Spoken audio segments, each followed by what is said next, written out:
Have you ever found yourself lost in the mesmerizing world of gear lust, constantly bombarded by flashy ads and YouTube influencers, all promising to elevate your sound to new heights? If you spend any amount of time buying music gear, whether it's hardware or software, you've likely at some point been infected by the dreaded gear acquisition syndrome.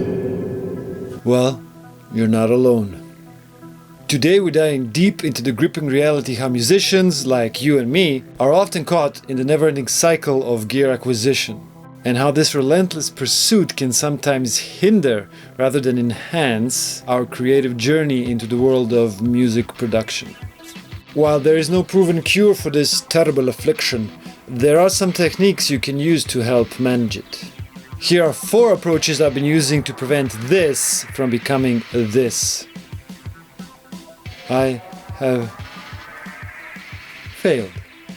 Anyway, I'll do a rundown of my gear at the end of the video so you can judge for yourself whether I've perhaps gone a little bit overboard. Tip number 1. Where will it sit? So the first thing we need to figure out when we're buying new music gear is where is it going to sit, both physically and musically. Let me tell you a quick story about the Soma Lyra 8. The Lyra is a Russian-made sonic apocalypse machine. I have longed for one for what seems like an eternity now. But I never managed to figure out what exactly was I supposed to do with it once I actually got it. I have no more space here, and where is it supposed to be anyway? A drone? A pad machine? How's that gonna help me finish songs, which is my goal at the moment? Can it really do anything that the Digitone can't? So I've decided to postpone that purchase until I can at least partially answer some of those questions. But I still want it. I want it bad.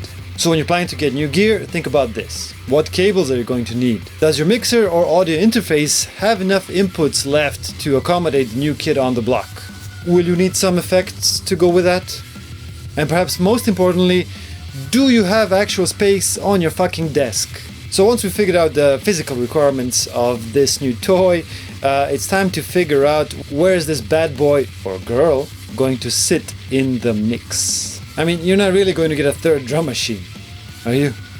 You're not one of those people with multiple 61 key polysynths in their closet. I'm not judging. All I'm saying is, if your goal is to produce finished songs, you might benefit from having a single instrument, or at most 2, relegated to doing a single duty.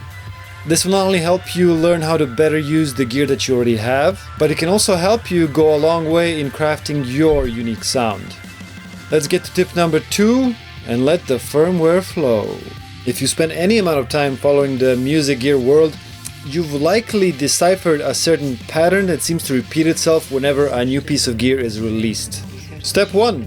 Product gets official launch. Step 2. Your feed gets nuked by influencers pushing said product down your eyeballs. Step 3. Development and delivery delays. Step 4. First reports of happy fun time with the brand new game changer in town. Step 5. First reports of bugs, missing features, and signs of rushed development. Step 6. The honeymoon is over. The product begins surfacing on used market. Step 7. Step 8. A quiet 1.x update gets pushed to fix some of the more serious issues. Step 9.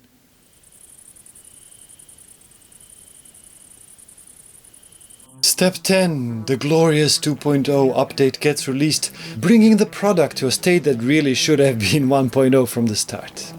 Now, once you figured out this pattern, you have a choice at which point of the cycle do you want to start your relationship with a new piece of gear. In my experience, there's very little benefit to be had in rushing out the gates, just in order to be the first kid on the block with a shiny new piece of gear.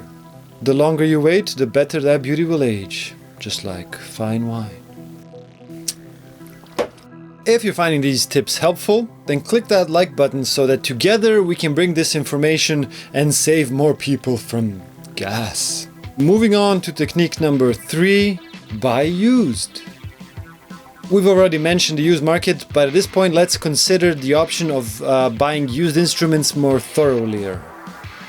More bang for your buck than buying new. pretty obvious. And if you don't end up gelling with the instrument, you can usually sell it for the same price that you got it.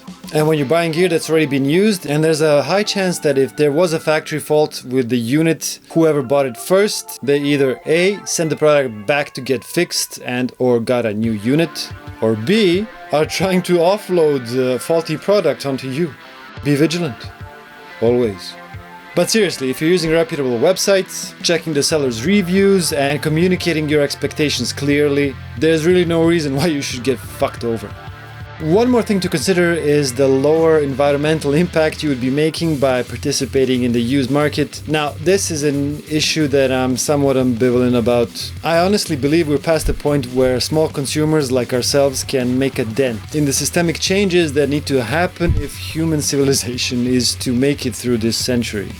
On the other hand, I'm sick of watching landfills burning garbage and the biosphere of this planet choking on human-made junk.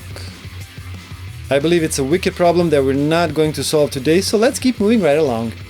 Final tip number 4. Now, let us imagine if the people who made the gear actually sat down and wrote down a set of instructions on how said gear could actually be used, discussing its limitation, intended purpose, and workflows. Perhaps they could compile this powerful knowledge and wisdom into some sort of manual.